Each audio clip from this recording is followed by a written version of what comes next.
निर्वाचन जेहेतु चलाइसे यार कारणे मिलि जुलिरे काम करिबर कारणे आगबारिसो भाई यार आंबो आबसुनिनि मानसिखा उपेन्द्रनाथ ब्रह्मआ जे टाइमनिफ्राय आन्दोलन खालामनो लादों बे टाइमनिफ्राय आंखौ उपेन्द्रनाथ ब्रह्मआनो लानानै आंखौ फोरोंलांबाय जातिखौ माबायदि नायनांगौ बेलेग बेलेगै थाखार प्रश्न नाहे जुदि समाप्त হৈ যায় সুকলমে এতিয়া ইয়াত আমি একমত হৈ পেলাই এটা সময়ত আমি একেলগে সংগ্ৰাম কৰি পেলাই বিটিসি গঠন কৰিলো গতিকে বিটিসি গঠন কৰাৰ লগত জড়িত থকা নেতাবিলাকে বেলেগ বেলেগ দলত থাকি কাম কৰাৰ কাৰণে এটা সময়ৰ একেলগে সংগ্ৰাম কৰি অহা বিটিসি সমাজখনে বড়ো ৰাইজে দল সংগঠন কৰি যথেষ্ট আজি মানে বেয়া পৰিস্থিতিৰ সন্মুখীন হ'ব লগা হৈছে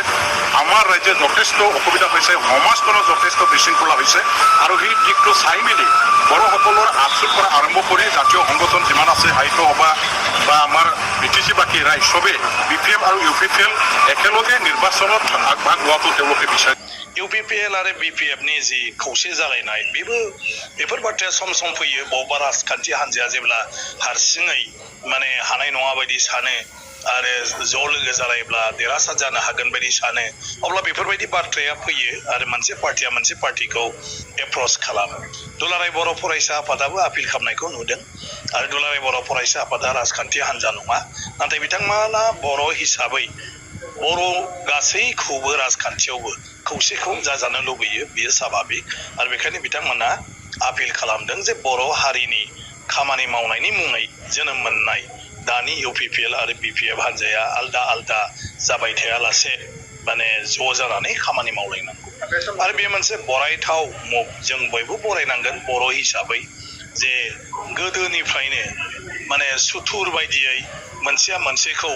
माने लालायनानै आवगायबोबाय थाबाय बियो जे दिनै गमामायै दुलाराय बर' फरायसा आफादनि खावलायनायाव गावबा गावनि स्वार्थखौ नागारनानै जुदि खौसे जानो हायोब्ला न'खर मोनसे गावस्रानाया ज' जाफिनोबा बिनिख्रुइ गोजोनथाव बाथ्राथ' जेबो जानो हाया दा बेखायनो दिपेन बर'आ दिनै जा बाथ्रा बुंदों आं मोजां मोनदों आरो नंथारगौ आसल माने ओंथिजों बिथाङा खामानिखौ मावथों बयबो मोजां मोनगोन आरो बिथाङा गावनो हारसिं बुंबा बे मोननै पार्टिया राजनैतिक दला ज' जाया भट जाबा बे जाहाथे बुंनानैल' दा थाथों बुंनानैल' जाहाथे थाया प्रकृत अर्थआव आसल अर्थआव बियो माने बे दायित्वखौ लाथों बेखौनो आं बिथांखौ खावलायहरबाय BPF जों UPPL जों ज' जानांगौ खिन्थु हाग्रामा महिलारिया डेपुटि चिफ आरो आसामनि केबिनेटआव बिथाङा थानांगौ आरो फैगौ जे एसेम्बलि इलेक्सन 15टा जे समष्टि बेवहाय मोजाङै मोजां 15टाखौबो देरहाजोबनानै आसामनि मुख्यमन्त्रि हेमन्त बिश्व शर्मा सारखौ फिन खेबसेबाव बे आंनि पार्सनेल चिफ मिनिस्टार बानायनांगौ बेनि खोथा आरोखि जे मोननैबो रिजनाल पार्टी UPPL आरो BPF बे मोननैबो हान्जाखौ खौसेयै फैबाय थानाय बिसायख'थियाव गेलेनो जे दिनै दुलाराय बर' फरायसा आफादनि आफादगिरि मानगगिरि दिपेन बर'आ मेसेज होदों बे मेसेजखौ आंबो बरायो एफाग्राब जों जुजिबोबाय दा बे दिनैहाय जे समाजे हांख्रायदों जे खौसे जालायनांगौ रिजनाल पार्टिफ्रा जोंनि गोहोखौ जोंनि आखायाव लाखिफिननांगौ दा दिनै बिथांनि जे मेसेज बे मेसेजखौ जाहाथे जोंनि लिडारफ्रा पजिटिभ लानानै आवगायलाङो फैबाय थानाय बिसायख'थिखौ जयै गेलेनानै जों एबसुलुट मेजरिटि रिजनाल पार्टियानो लानानै जाहाथे जोङो सरकार दानो हायो लोगोसे 2026 सनावहाय जे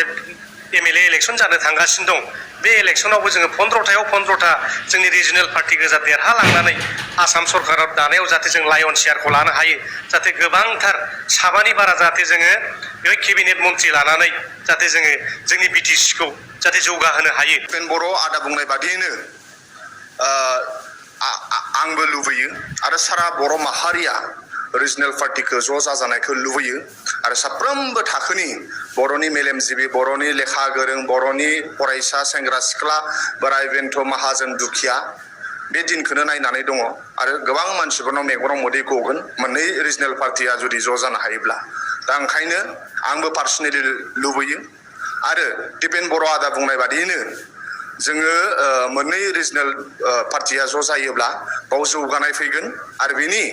आंखालफोरखौ मावफुंनो हागोन।